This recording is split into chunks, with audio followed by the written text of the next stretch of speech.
taille ménagère et chorégraphique étant terminée, eh ben on va aller visiter le château des Templiers.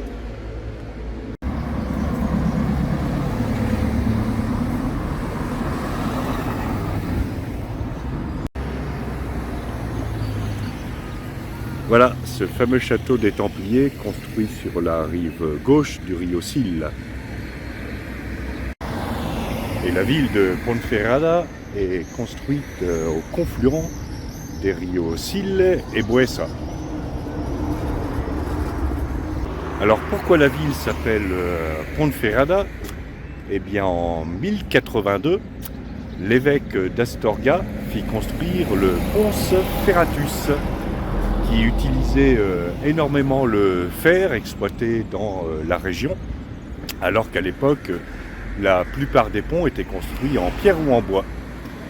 Et ce pont était destiné à faciliter le passage des pèlerins.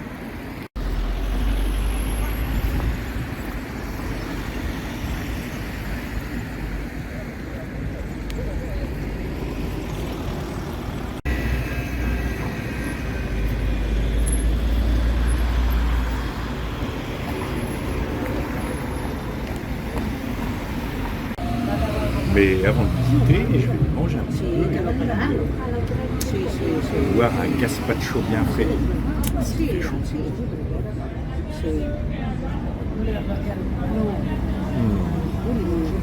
C'est bon.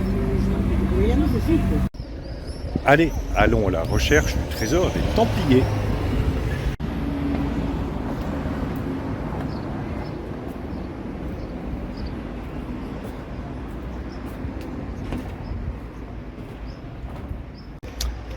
Moi, bien, je suis obligé de ressortir, même si la porte était ouverte, parce qu'on vient de me dire que le château était fermé jusqu'à 4h30 de l'après-midi.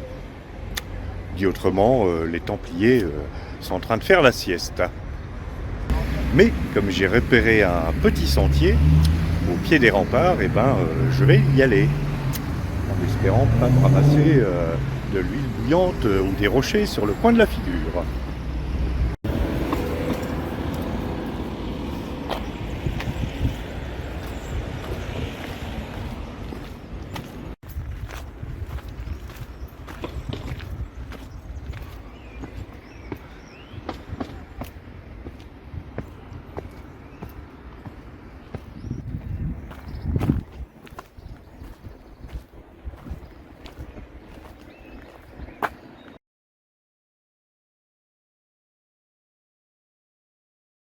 En 1178, Ferdinand II de Léon invite les Templiers à venir s'installer à Ponferrada pour protéger les pèlerins.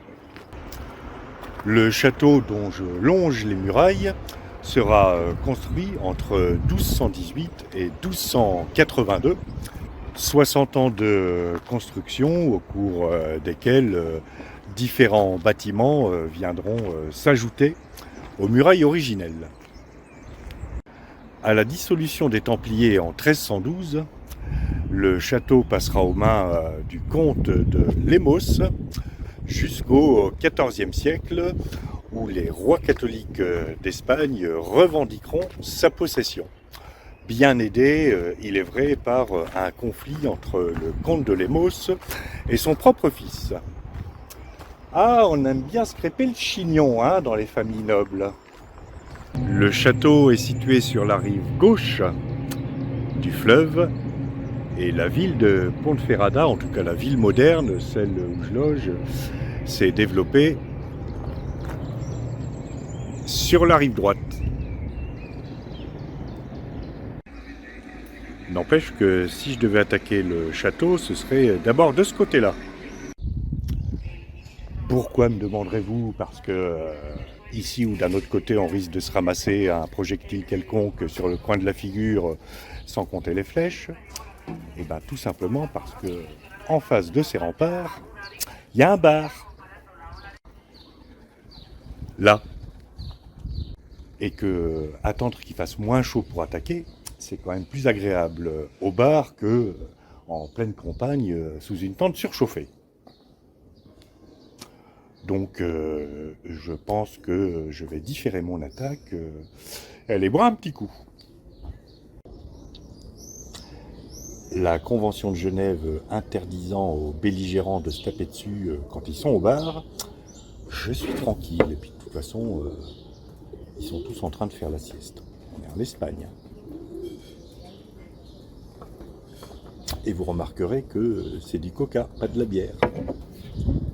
Je sais être raisonnable. Enfin, des fois. Bien, ce coca étant terminé, il me reste encore à peu près 1h30 à attendre. Ce qui fait que j'ai le choix entre faire les boutiques, mais qui sont fermées parce que tout le monde fait la sieste, ou faire le tour des bars. Alors, des bars, il y en a combien? 527. Ça va prendre du temps. Je suis allé faire le tour des églises. Avec un peu de chance, il y aura du vin de messe.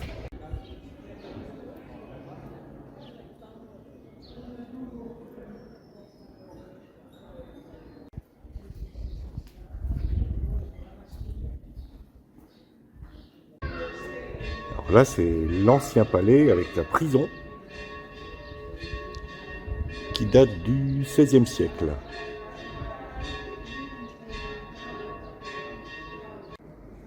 Et juste en face du palais, c'était un couvent. Et juste à côté du couvent, il y a un bar. Mais pas n'importe quel bar, parce que ce bar s'appelle le 7e ciel. Il n'y a pas à dire, il y en a qui ont de l'humour.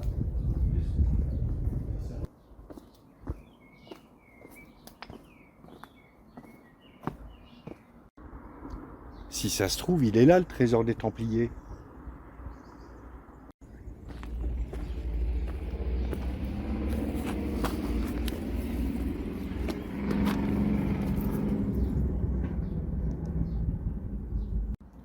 Je suis sûr que c'est un passage secret.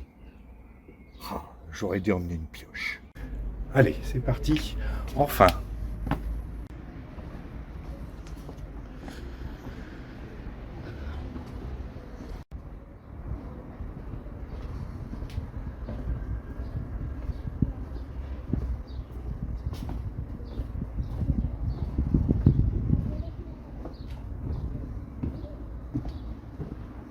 Alors là, on a un bel exemple de défense en profondeur.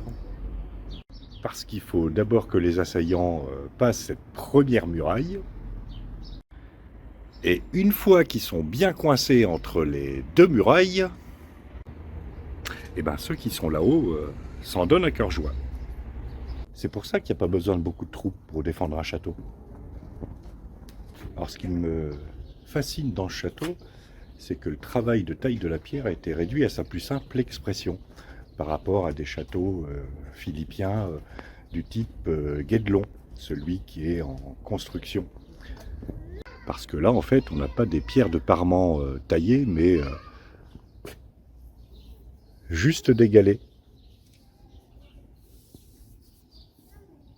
Des galets avec un petit peu de mortier récent quand même.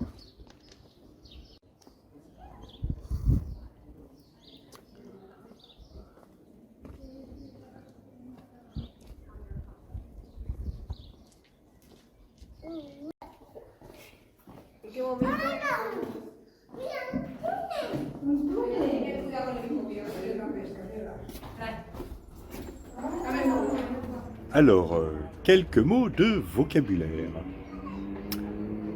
Ça, l'ouverture ici, c'est un créneau. C'est pour défoncer l'adversaire. Ça, entre les créneaux, c'est un merlon. C'est pour s'abriter pour pas que l'adversaire vous défonce. Et cette ouverture derrière moi, c'est pas une boîte aux lettres, c'est une archère. C'est pour piquer l'adversaire avec des grosses flèches.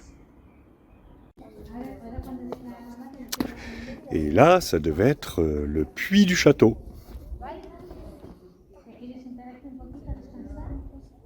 Et si ça se trouve, par là sont les toilettes.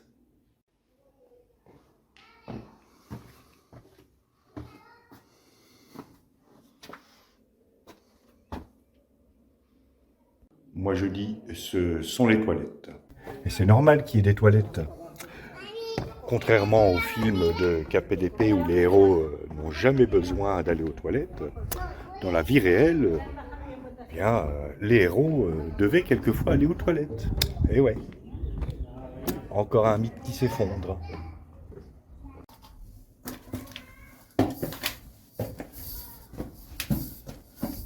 Alors, vu la taille des marches et la hauteur des portes, les gars, ils devaient être tout petits et ils devaient chausser du 27.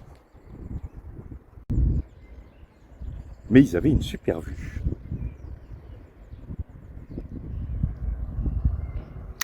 Bon là, il devait y avoir un certain nombre de bâtiments annexes, des écuries, des choses comme ça, qui sont maintenant en ruine. Ah bah voilà ce que je cherchais. Jusqu'ici, j'avais pas vu de machicoulis. Grâce au machicoulis, on pouvait faire tomber des tas de trucs au pied des murailles sur les attaquants. Mais contrairement à l'idée reçue, l'huile bouillante n'était pas utilisée. Ça aurait coûté beaucoup trop cher. Ceci étant dit, un seul machicoulis, alors qu'il n'y en a aucun sur les autres murailles, je pense que c'est l'architecte qui s'est fait plaisir. Parce qu'à moins que les attaquants se mettent exprès sous le machicoulis pour se recevoir de l'eau bouillante ou des cailloux sur la tête, ça sert à rien, un seul machicoulis. Un petit mot sur la couverture quand même. C'est de l'ardoise, mais c'est pas de la petite ardoise. Hein. Des ardoises comme ça, vous en montez pas un paquet à l'échelle sur le dos. Franchement, là au fond, ils auraient pu mettre un squelette pour égayer un petit peu. Juste un petit squelette. Vous vous souvenez de la petite grille que je vous ai montrée tout à l'heure, presque au bord de la rivière? Eh bien en fait, c'était un passage souterrain qui partait du château et qui allait jusqu'à la rivière. Et le passage souterrain, il commence ici, là juste en bas. Et tout à l'heure, j'étais près de la rivière là-bas, près de l'espèce de bastion en pierre que vous voyez. Et ce passage-là a été ajouté au XVe siècle. Je rappelle que le château, lui, date du XIIe siècle.